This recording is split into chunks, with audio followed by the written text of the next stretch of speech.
السلام عليكم ورحمة الله.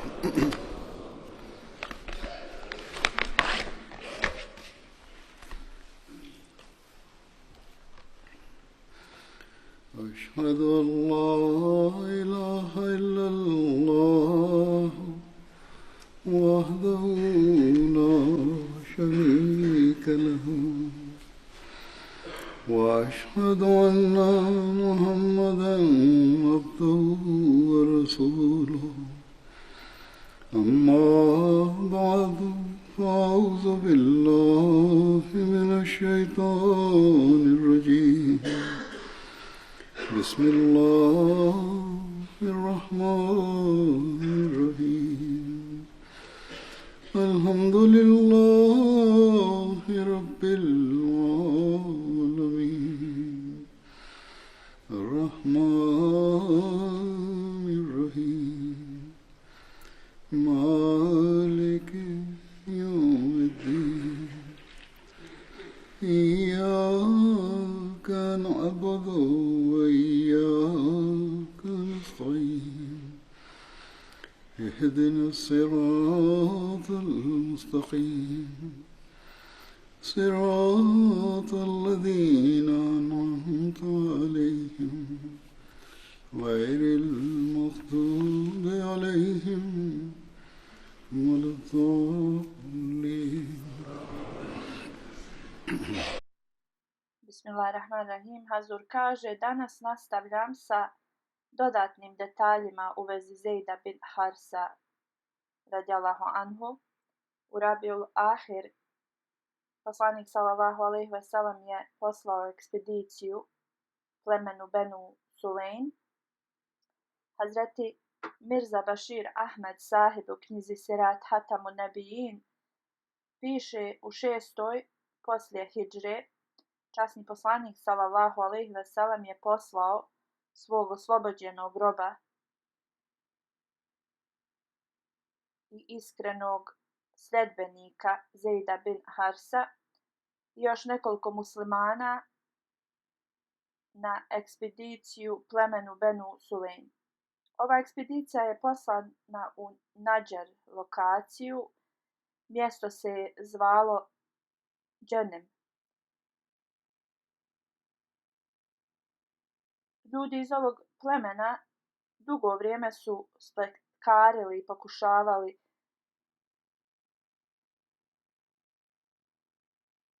protiv islama i časnog poslanika sallallahu alejhi ve sellem. I u bitci kod Rova ovo pleme je bilo prisutno protiv muslimana u velikom broju. Kad je Zejd bin Harsa radijallahu anhu i njegovi ashabi drugovi stigli do mjesta Dženem, koje je otprilike 50 milja udaljeno od Medine, tu su našli totalno pusto mjesto i bilo je iseljeno.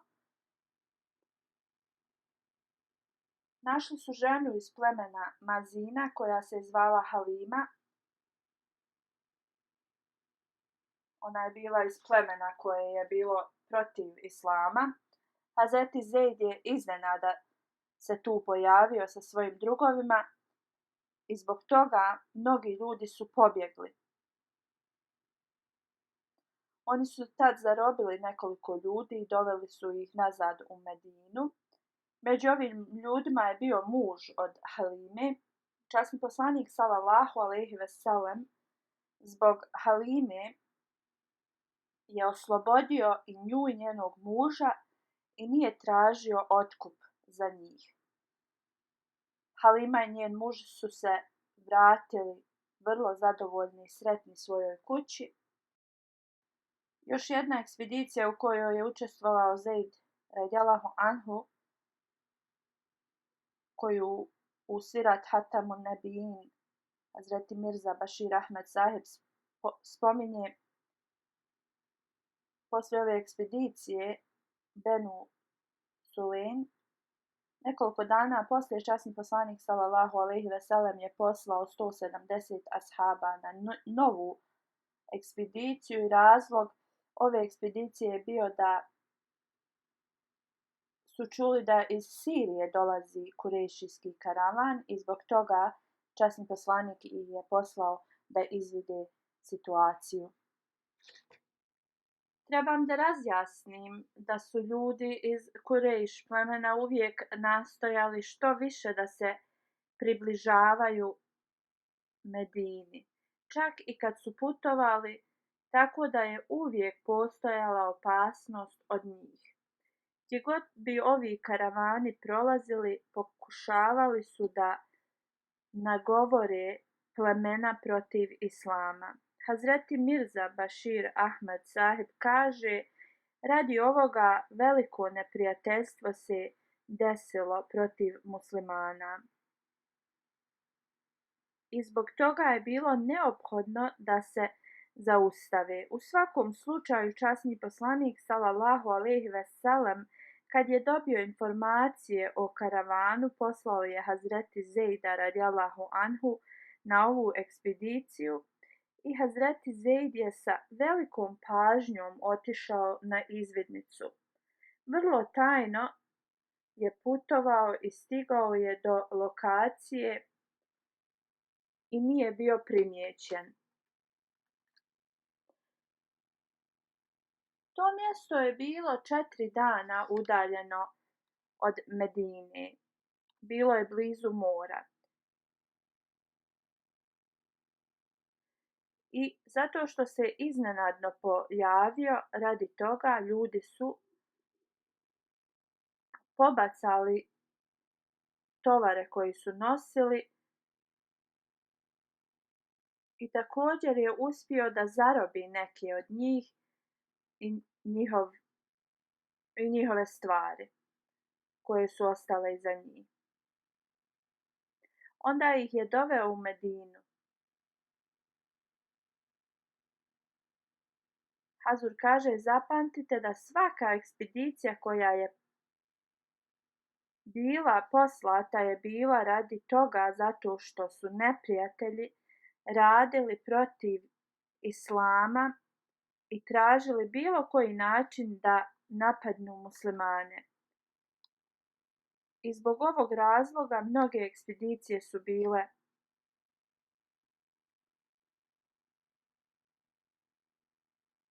još jedna ekspedicija od Hazreti Zejda radijallahu anhu u 6. godini poslije hidžre bila je prema mjestu Taraf. Hazreti Mirza Bashir Ahmad Sahib piše da bitka sa Benu Lahwan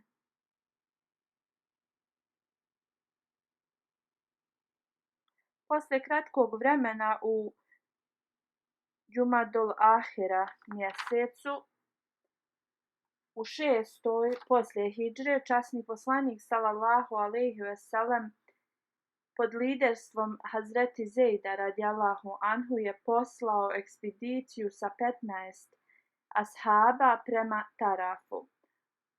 Ovo je bilo udaljeno mjesto oko 36 milja od Medine.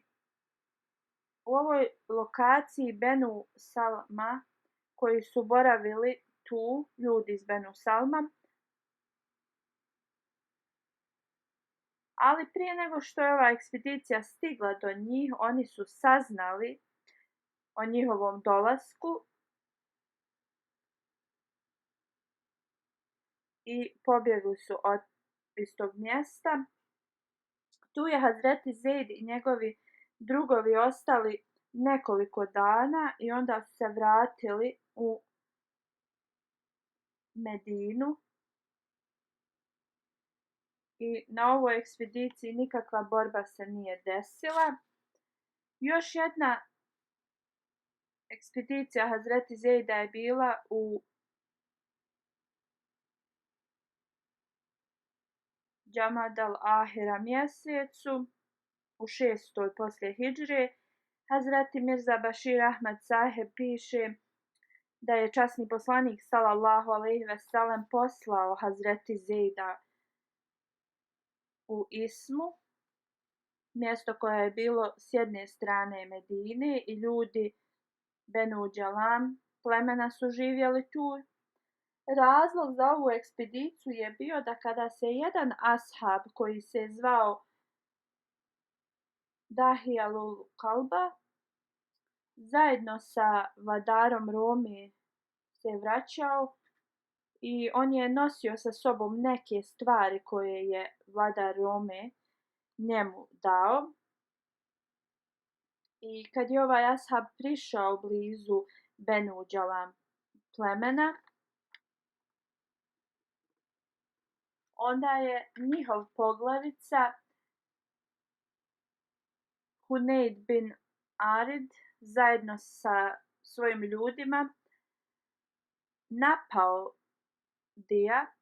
On je uzeo sve stvari koje je Cezar Rome poslao do te mjere da je samo ostao u nekoj poderanoj odjeći. Kad su vijesti stigle do Benu Zubej plemena, koje je bilo ogranak od Benu Džazam, neki su postali od njih muslimani. Oni su gonili ovu grupu iz Benu Džazam plemena i oteli su im sve stvari koje su oni ukrali. Dija je uzeo ove stvari i vratio se u Medinu. Kad je stigao u Medinu, on je ispričao sve časnom poslaniku sallallahu alejhi ve sellem. Onda je časni poslanik sallallahu alejhi ve sellem poslao Zejda bin Harisu i također Dija je zajedno otišao sa njim prema Ismi. Zejd radijallahu anhu i grupa ashaba su vrlo tajno putovali prema Isri, krili su se po danu i putovali su u toku noći i stigli su u Hismu. Napali su Benu Džazam pleme rano ujutru. Benu Džazam su se borili protiv njih, ali pošto nisu bili spremni, oni su pobjegli. Muslimani poslije vrlo kratke ove borbe, muslimani su ostali tu i Zejd radijallahu anhu se s te izvidnice vratio sa puno ratnog plijena i sa 100 zarobljenika.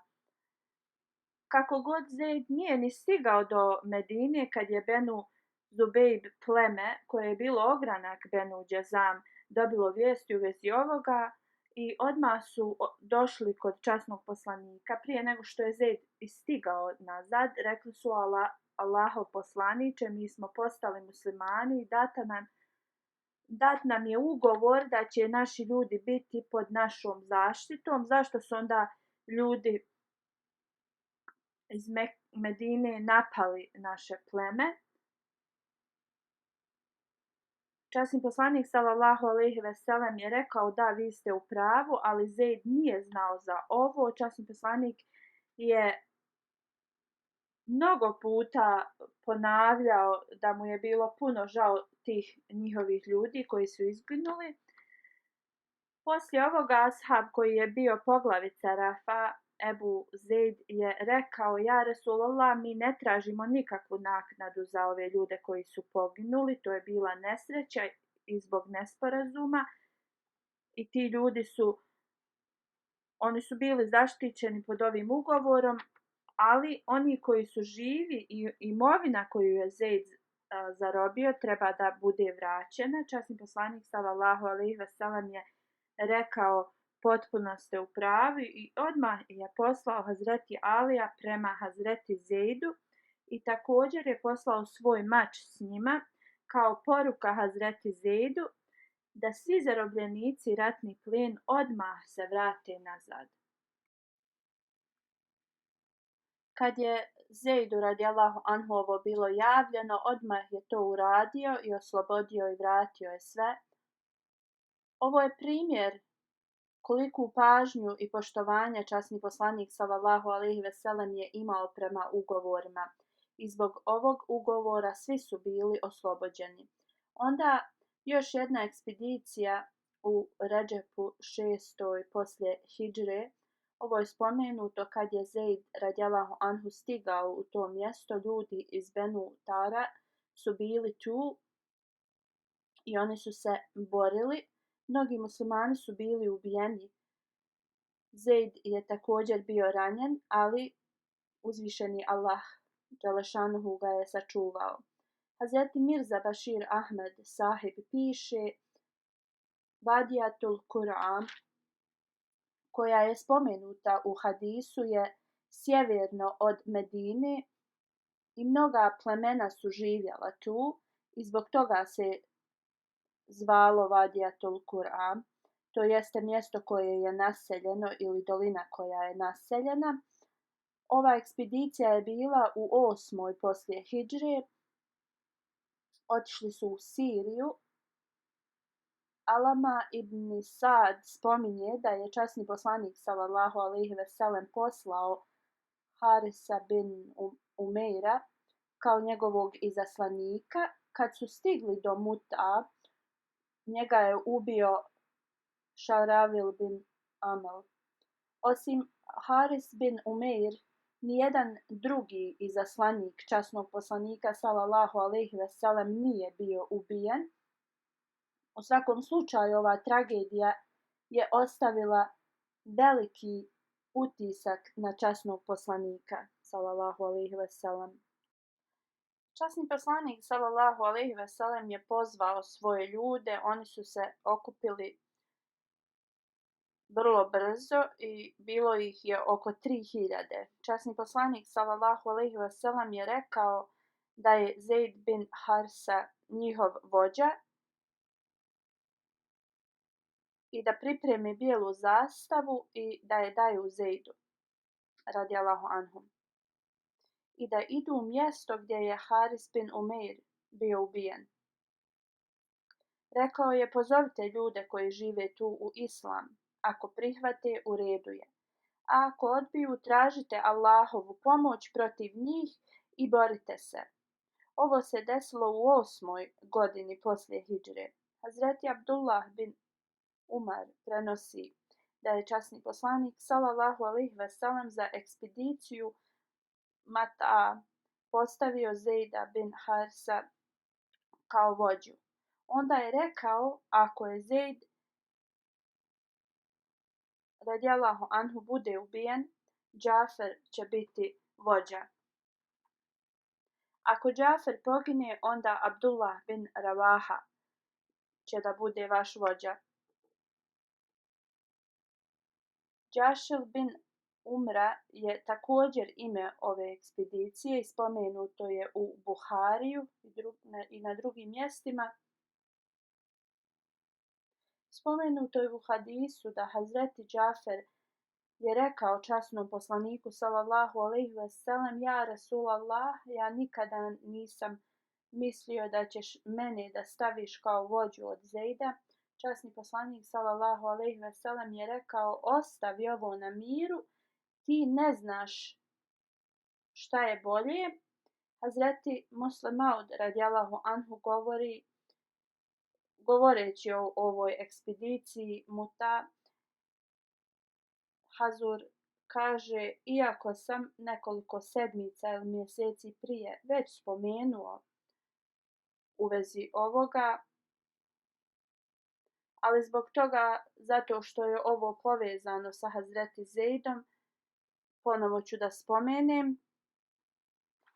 Hazreti Muslim Maud radijallahu anhu govori: časni poslanik sallallahu alejhi ve sellem je postavio Zeida radijallahu anhu kao vođu ove ekspedicije, ali je također dao instrukcije da ako je Zeid ubijen, onda Džafer radijallahu anhu je vođa, a poslije njega Abdullah bin Ravaha radijallahu anhu, a ako je i on ubijen, onda vođa je onaj kojega muslimani izaberu i za kojeg se oni slože. Časni poslanik sallallahu alejhi ve sellem je dao ove instrukcije. Jedan Jevrej je sjedio blizu poslanika sallallahu alejhi ve sellem i čuo je ovo i rekao je poslaniku: ja tebe ne smatram poslanikom, ali ako si istinit, nijedan od njih trojice se neće vratiti živi. Jer kad poslanik nešto kaže, to se i ispuni. Hazur kaže: ovo kad sam spominjao prije, tu je spomenuto da je Jevrej otišao kod Zeida i rekao mu ovo. Hazreti Muslim Maud dalje govori i spominje da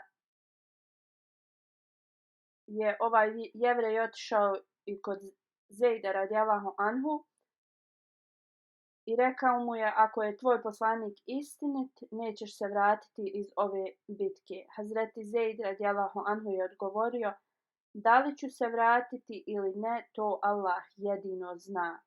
Ali naš poslanik sallallahu alejhi ve sellem je istinit. Ovo je bila Allahova mudrost i ovo se sve desilo riječ po riječ kako je poslanik sallallahu alejhi ve sellem najavio. Hazreti Zejd radijallahu anhu je bio ubijen, onda je Džafer radijallahu anhu, a poslije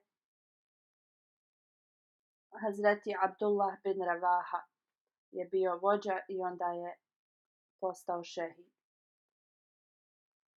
Tad je bilo vrlo blizu da se muslimanska armija raspadne, ali onda je Hazreti Halid bin Velid uzeo zastavu, jer su muslimani tražili to od njega i Allah mu je dao i podario mu je pobjedu i vratio je ovu armiju nazad u Medinu.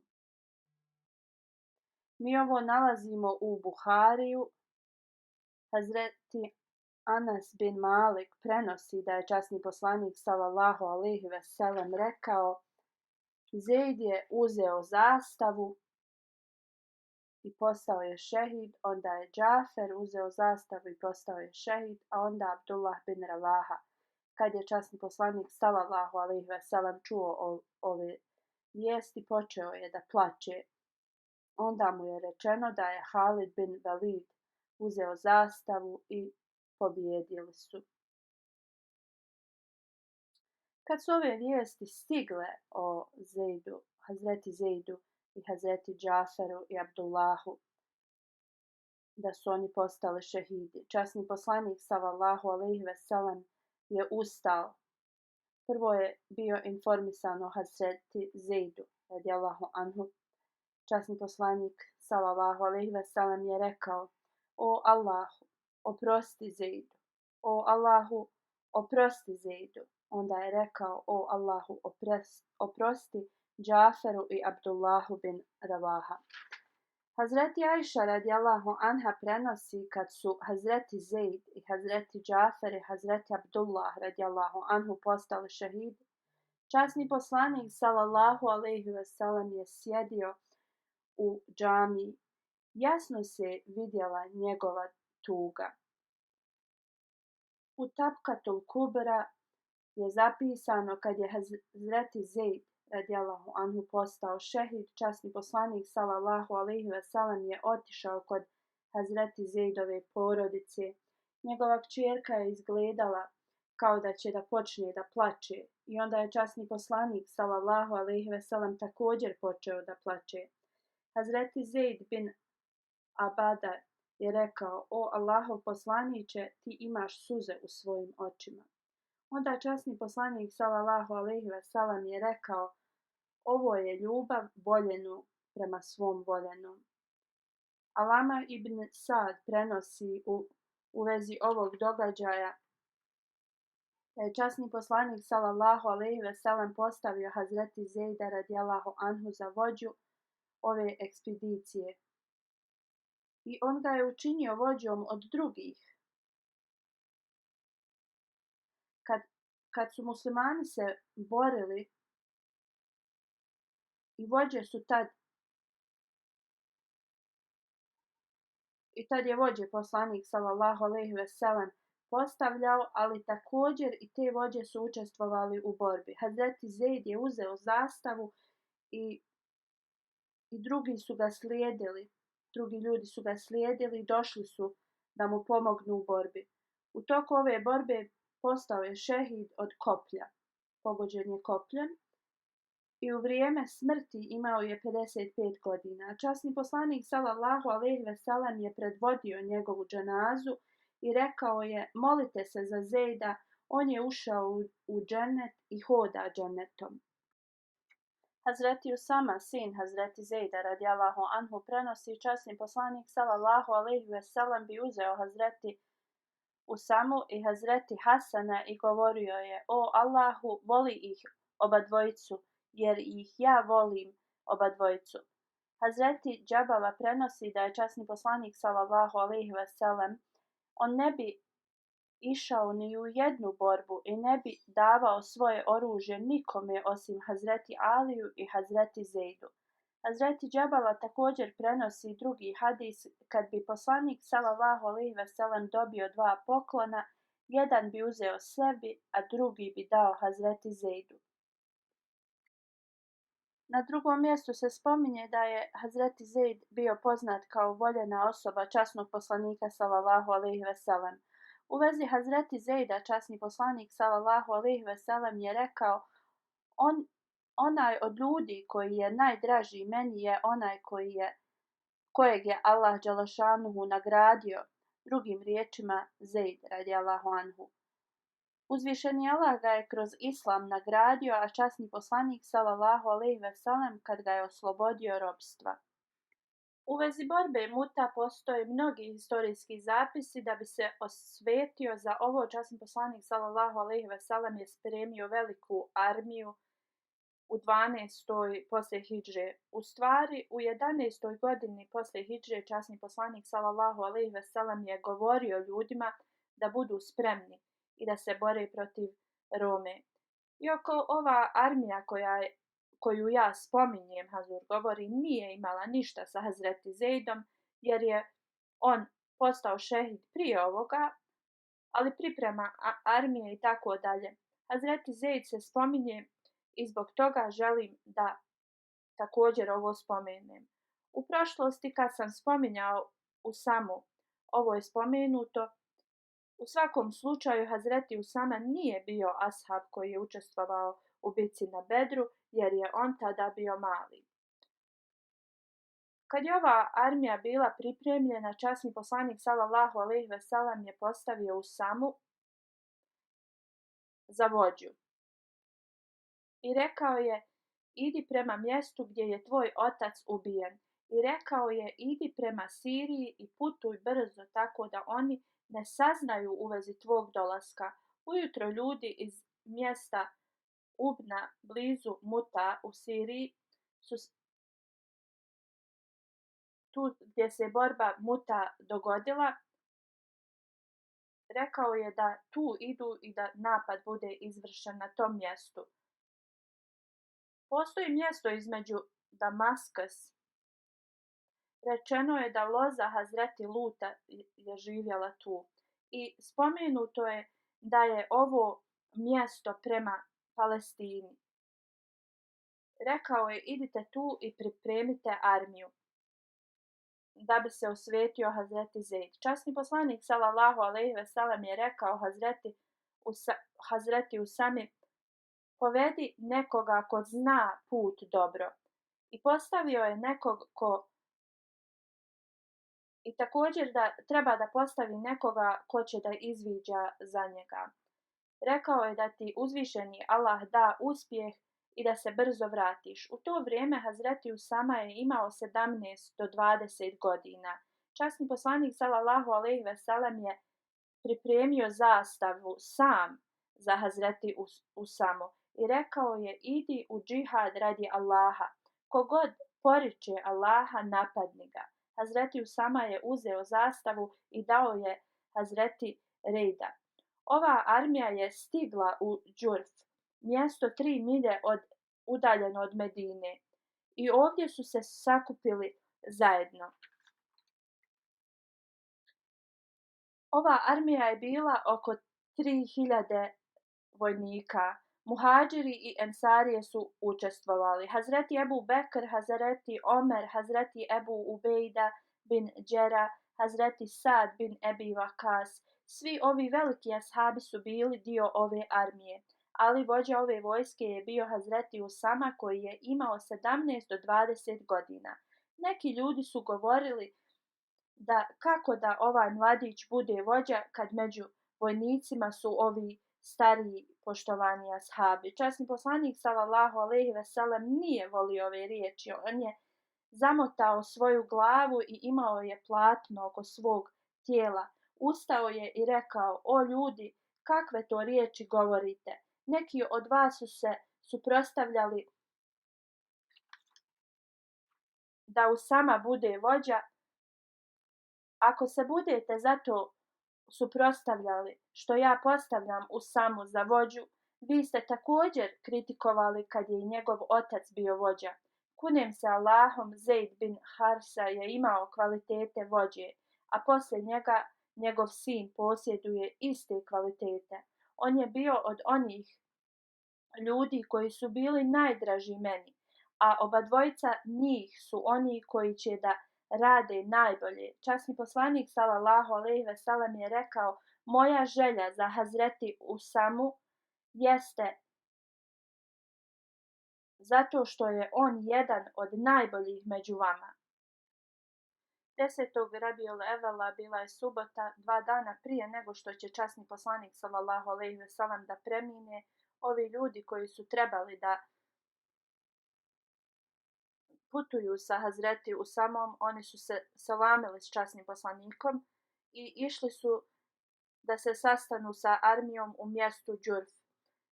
Poslanikova bolest se povećala, ali časni poslanik sallallahu alejhi ve sellem je rekao: pošaljite Usaminu armiju. U nedjelju poslanikova bolest se povećala, Hazreti Usama se vratio i časni poslanik sallallahu alejhi ve sellem je tada bio jedva svjestan. Dali su poslaniku sallallahu alejhi ve sellem neke lijekove. Usama je poljubio poslanikovo čelo. Poslanik sallallahu alejhi ve sellem nije mogao ni da govori.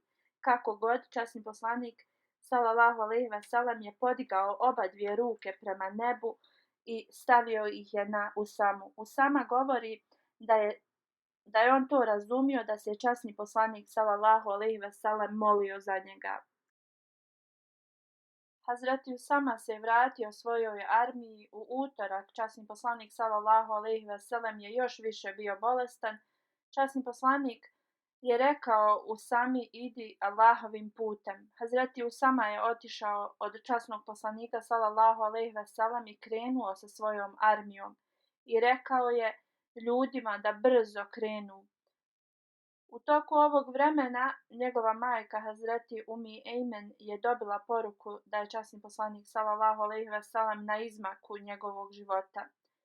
Njegova bolest se povećala. Kad su saznali ovo, Hazreti Usama, Hazreti Omer i Hazreti Ebu Ubejda su se vratili i vidjeli su da je časni poslanik sallallahu alejhi ve sellem na izmaku svog života. I 12. Rabiul Evela u utorak poslije zalaska sunca, časni poslanik sallallahu alejhi ve sellem je preminuo. Rezultat ovoga je bio da se armija iz Džefra vratila u Medinu. Hazreti Burejda je uzeo poslanikovu zastavu i stavio je na njegova vrata. Kad su dali bejat Hazreti Ebu Bekru, Hazreti Ebu Bekr je naredio Hazreti Burejdi da donese tu zastavu i nosi je u kuću Hazreti Usame i rekao mu je da ide sa tom armijom koju je časni poslanik sallallahu alejhi ve sellem naredio da ide. Hazreti Burejda je uzeo zastavu i otišao je na mjesto gdje su se prvi put sakupili. Poslije smrti časnog poslanika sallallahu alejhi ve sellem nemiri su započeli i licemjerstvo se raširilo. U to vrijeme kršćani i jevreji su se veselili i počeli su da razmišljaju šta će da se desi s muslimanima i pripremali su se za osvetu. Poslanikova smrt, manji broj muslimana, bilo je kao životinje kad idu u nevrijeme. Stariji ashabi, gledajući na ovu situaciju, su rekli Hazreti Ebu Bekru da možda Usamina armija bi trebala da sačeka. Ali Hazreti Ebu Bekr je ovo odbio i rekao je da ga ništa neće zaustaviti da ispuni želju i naređenje časnog poslanika sallallahu alejhi ve sellem i da sam ostane, on će to da ispuni. Poslao je ovu armiju i oni su se sastali u mjestu Džurf. Hazreti Ebu Bekr je naredio da svi vojnici koji su bili dio prve armije koju je poslanik sallallahu alejhi ve sellem sakupio, oni moraju da učestvuju u toj armiji, pa čak i oni koji moraju da pješače i oni moraju da dođu.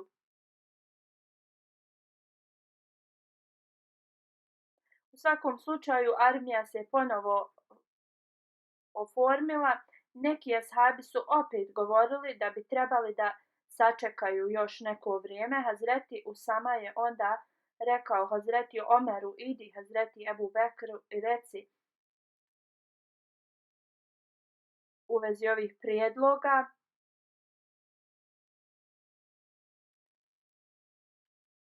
Neki su također rekli da armija treba da ostane i da se ojača i treba da bude u zaštiti halife jer je on ostao sam bez armije. I ako on i dalje govori da armija treba da ide, neka postavi starijeg od Usame. Hazreti Omer radijallahu anhu je otišao sa ovim prijedlogom kod Hazreti Ebu Bekra. Hazreti Ebu Bekr radijallahu anhu je opet na isti način odgovorio. Onda je Hazreti Omer radijallahu anhu rekao prijedloge Ensarija. Hazreti Ebu Bekr je rekao oni žele da Usama, kojeg je postavio časni poslanik sallallahu alejhi ve sellem, bude promijenjen, da ga ja promijenim.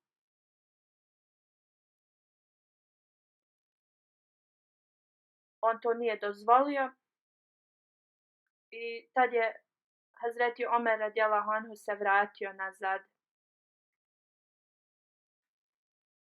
Pitali su ga šta se je desilo. Hazreti Omer radijallahu anhu je rekao idite od mene.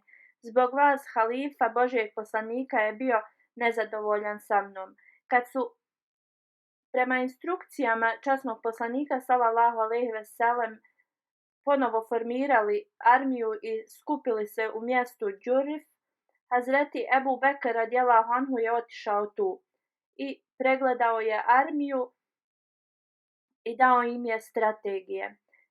Kad je Hazreti Usama radijallahu anhu vidio da je Hazreti Ebu Bekr hodao bos, rekao je o halifo Božijeg poslanika, ili ti jaši na ovoj kamili ili ću ja da hodam bos. Hazreti Ebu Bekr radijallahu anhu je rekao tako mi Allaha niti ćeš sići s te kamile niti ću se ja da popnem na nju.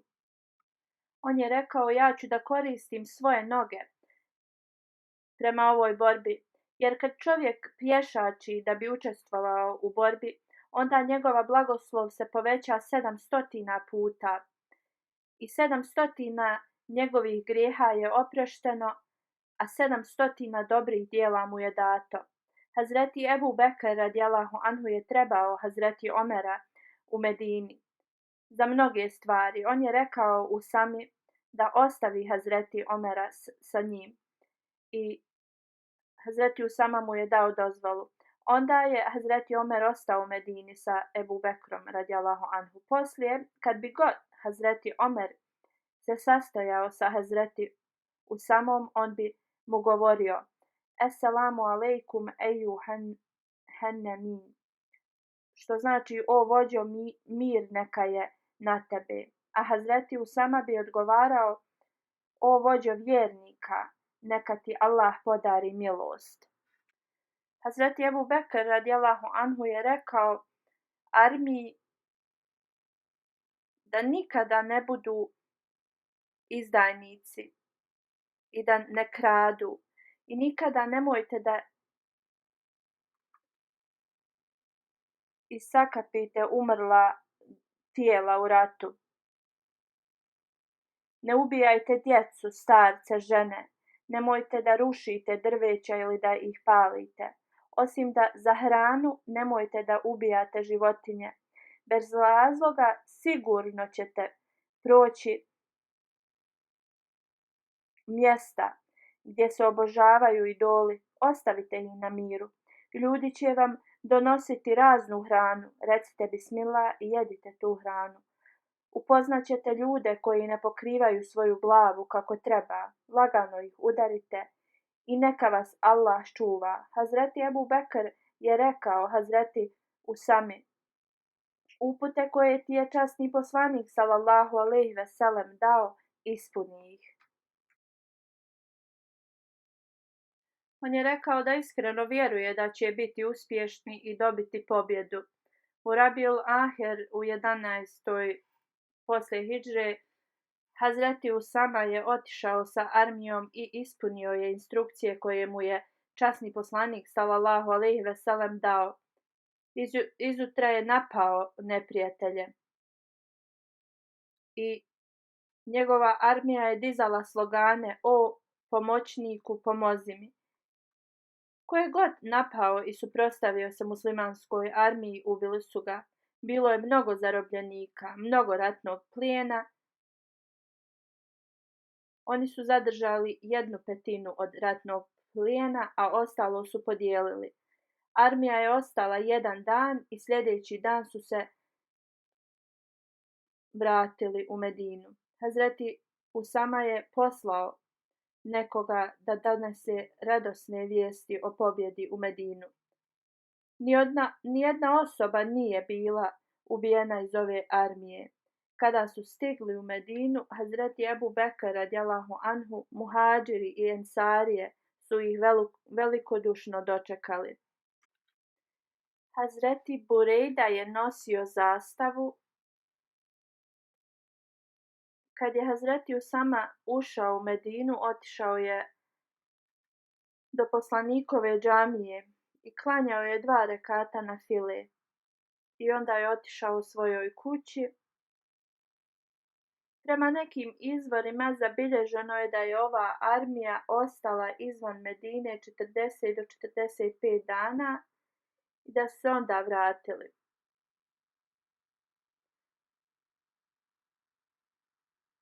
Ova bitka je bila dobra za muslimane. I to da su poslali ovu Usaminu armiju, jer su Arapi govorili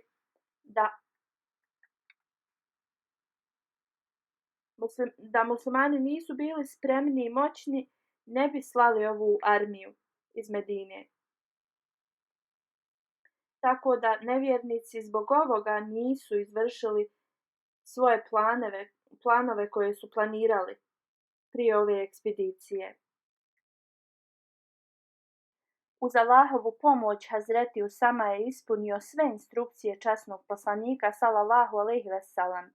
U svakom slučaju sa njegovom strategijom i u svakom smislu je ispunio riječi časnog poslanika sallallahu alejhi ve sellem da je Usama dobar vođa. Uz blagoslove uzvišenog Allaha i molitve halife tog vremena, ovo je dokazalo da je Hazreti Usama bio veliki vođa, kao što je bio i njegov otac Hazreti Zeid radijallahu anhu. Ne samo da je bio veliki vođa, već je imao velike karakteristike. Također, želja i istrajnost halife koji je dobivao u to vrijeme razne kritike od drugih, ali je on poslao ovu armiju i ova armija je bila uspješna. Ovo je bila prva lekcija muslimanima da poslije smrti časnog poslanika sallallahu alejhi ve sellem svi blagoslovi su u poslušnosti halifi tog vremena. Obećani Mesija alejhi selam je također pisao u vezi ovoga u jednoj od njegovih knjiga. U svakom slučaju Hazreti Zeid i Hazreti Usama bin Zeid, ovaj sin i otac koji su bili vrlo dragi časnom poslaniku sallallahu alejhi ve sellem, neka Allah pošalje 1000 selama na njih oba dvojicu. Hazur kaže, poslije džume klanjaću 2 dženaze u odsustvu. Prva je od Sadik Anam saheb koji je misionar iz Ivory Coasta, bio je bolestan neko vrijeme, imao je operaciju prostate prošle godine i također druge zdravstvene probleme sa bubrezima i bio je na dijalizi. Boravio je u nekom mjestu radi tretmana i u zadnjih nekoliko dana njegovo zdravlje se pogoršalo tako da su ga odveli u bolnicu i 14. juna je preminuo. Inna lillahi ve inna ilaihi rađiun. Sadik Adem Saheb je rođen 1950. u Ivory Coast u jednom selu. Prije 1977. primio je Ahmedijat. On iza sebe ostavlja suprugu, 7 kćerki i 2 sina. 1981. godine, kad je dao život u službu džemata, da bi postigao veće religijsko znanje, krenuo je sa dvojicom prijatelja pješke u Pakistan. Poslije godinu dana, 1982. godine, stigao je u Rabu. Tu je počeo da pohađa džamiju Ahmediju. Kad je stekao znanje, 1985. do 86. godine, on se vratio u Ivory Coast. 2 decenije do svoje smrti je služio kao misionar u Ivory Coastu. U vezi njegovog putovanja pješke do Pakistana, on kaže 1970. godine, kad je treći halifa putovao Afrikom, on kaže kad je upoznao halifu uživo, njegov život je bio promijenjen i njegova duhovnost. On je tad izvadio pasoš i kaže sa svojim prijateljom je počeo da putuje do trećeg halife. Neki mladić koji je sad misionar, on je došao u džamiju i radi sna on je prihvatio Ahmedijat. Nekoliko dana poslije, kao rezultat i želja da upozna halifu, njih trojica su odlučili da idu u Pakistan. 20. avgusta 1981. su započeli svoj put. Prvo su stigli u Ganu, tu su se sastali sa emirom Gane, poslije molitvi nastavili su put kroz Benin, onda su stigli u Nigeriju, boravili su u misionarskoj kući i onda su otputovali u Kamerun. Glavni misionar u Nigeriji ih je ispratio uz molitve i neka sredstva. Poslije Kamerun stigli su u Čad, tu su imali dosta problema, ali su bili istrajni i nastavili su svoje putovanje. I bilo je skoro nemoguće da nastave svoj put iz Čad mjesta. Ali preko sna Allah im je obznanio i rekao da se oni trebaju da priključe armiji. Onda su pokušali da se pridruže libijskoj vojsci. Uzvišeni Allah im je pomogao na nezamišljiv način. To je bilo vrijeme kad je libijska vlada, oni su pravili probleme, ali su se prijavili kao dobrovoljci u libijsku armiju i tad su otišli sa tom vojskom u Lebanon. Kad je ta misija bila završena, rekli su svom komandantu da oni pokušavaju da stignu u Pakistan. On im je rekao: ostanite sa nama još neko vrijeme i dobit ćete internacionalni pasoš. I umjesto da idete u Pakistan, poslaćemo vas u Ameriku. Oni su mu rekli: izvini, ali mi želimo da idemo u Pakistan da bi povećali naše znanje. Otišli su u pakistansku ambasadu i oni su odbili da im daju vizu, ali uz pomoć uzvišenog Allaha dobili su avionske karte nekako i stigli su u Karači. 27. novembra 1982. godine su stigli na aerodrom da idu u Pakistan. On kaže, uz Allahovu pomoć, oficir koji je tu bio odveo ih je do nekog glavnog. Rekli su mu da idu u Pakistan da povećaju svoje znanje i on ih je pomogao da uđu na avion. Kad su stigli u Karači, opet su imali problem s vizom. Oni su i tu pitali zašto su došli u Pakistan. Oni su odgovorili da povećaju svoje znanje i onda su im dali vizu. Pitali su ih gdje idete, rekli su u Rabu. Ovi su i tu na carini pitali da li su oni kadijani. I prije nego što su išta odgovorili, jedan od oficira je rekao: i da jesu, pustite ih. Oni su imali toliku želju da stignu do halife u Rabu i nisu ni razmišljali da li ima džemat u Karačiju, da bi im bilo lakše da stignu u Rabu. Otišli su odmah na željezničku stanicu i pokušali su da dobiju karte. Ta osoba koja je prodavala karte rekla je: mi ne prodajemo karte Ahmedi. I tako nakon 2 sata oni su dobili karte, ali po duplu cijenu. I također taj voz je putovao 24 sata od Karačija do Rabbe. Bio je vrlo spor. Stavili su i na taj spor voz.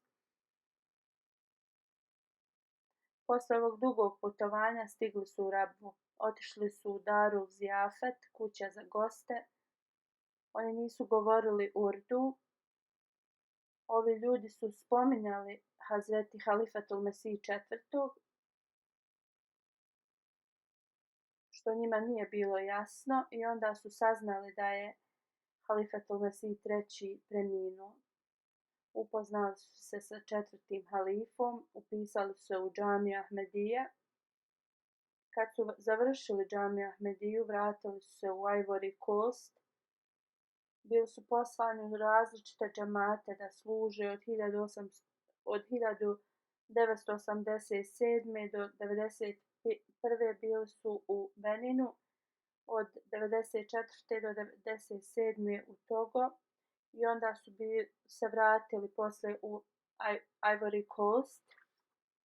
Basir Sahib piše da je Sadik Sahib bio predani sluga Ahmedijata, da je on dugo radio s njim, klanjao je tahadžud, sanjao je iskrene snove i imao je znanje da tumači te snove i ljudi su mu često dolazili da on tumači njihove snove. On je redovno slao reporte i tražio je molitve od Hazura, pisao je pisma na urdu, bio je pobožna osoba, vrlo odgovoran i uvijek je pokušavao da završi svoj posao na vrijeme. Širenje vjere je radio sa velikim žarom, uvijek je spominjao znakove o dolasku obećanog Mesija alejhi selama i način na koji je to radio uvijek bi ostavljao utisak na druge ljude. Bio je vrlo uspješan u širenju vjere i mnogi su primili Ahmedijat preko njega. Uvijek bi govorio o svom putovanju u Pakistan i o blagoslovima tog putovanja i govorio je da je ovo bio također dokaz istinitosti Ahmedijata, da ljudi iz dalekih mjesta su postali pomoćnici obećanog Mesija alejhi selama. Njegov govor je bio vrlo privlačan za druge i on je volio da vodi program na radiju i ti programi su bili rado slušani i uspješni, da uzvišeni Allah mu podari oprost i uzdigne njegov status i neka uzvišeni Allah podari sabor njegovoj porodici. Druga dženaza je od Mia Gulam Mustafa Sahib. 24. juna u 82. godini je preminuo. Inna lillahi wa inna ilaihi rađiun. Zaista smo Allahovi, njemu se vraćamo.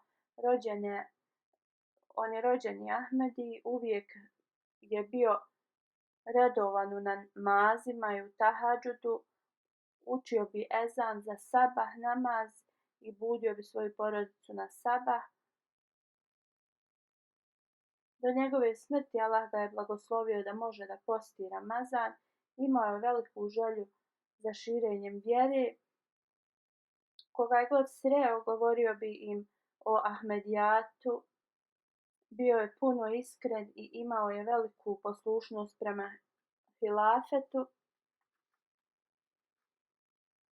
Slušao je hutbe redovno i savjetovao je svoju djecu da slušaju hutbe. Uvijek je bio prvi u finansijskom žrtvovanju, također u gostoprimstvu. Imao je priliku da donira bunar za vodu u jednom mjestu.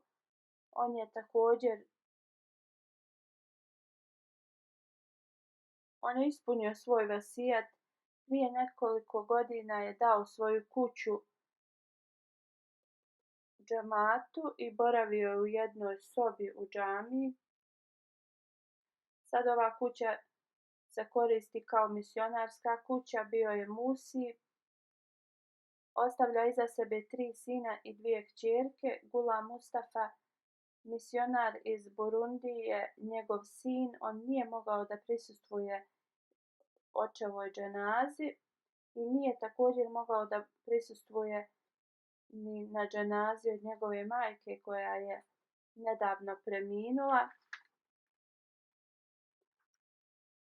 Sa velikim saborom Mustafa Sahib je podnio gubitak oba svoga roditelja, da uzvišeni Allah poveća njegovu snagu i sabor i da uzvišeni Allah mu pomogne da ispuni službu u džematu. Kašif Mustafa Sahib i Safeludin Sahib su misionari, oni su njegovi unuci. Jedan njegov unuk je Bilal Ahmed koji je vakf i ove godine postaje doktor. Neka uzvišeni Allah podari oprost i milost preminulom i uzdigne njegov status. Gulam Mustafa Sahib je zauzet sa svojom službom kao misionar i on nije mogao da prisustvuje očevoj dženazi, kao što sam već spomenuo. Neka mu Allah podari strpljenje u ovim tužnim danima. Poslije džume namaza ja ću da klanjam oba dvije dženaze u odsustvu.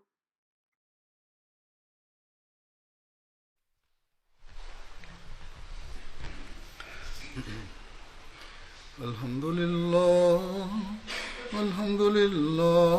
nahmaduhu wa nasta'inuhu wa nastaghfiruhu wa nu'minu bihi wa natawakkalu alayhi wa na'udhu billahi min shururi anfusina wa min sayyiati a'malina.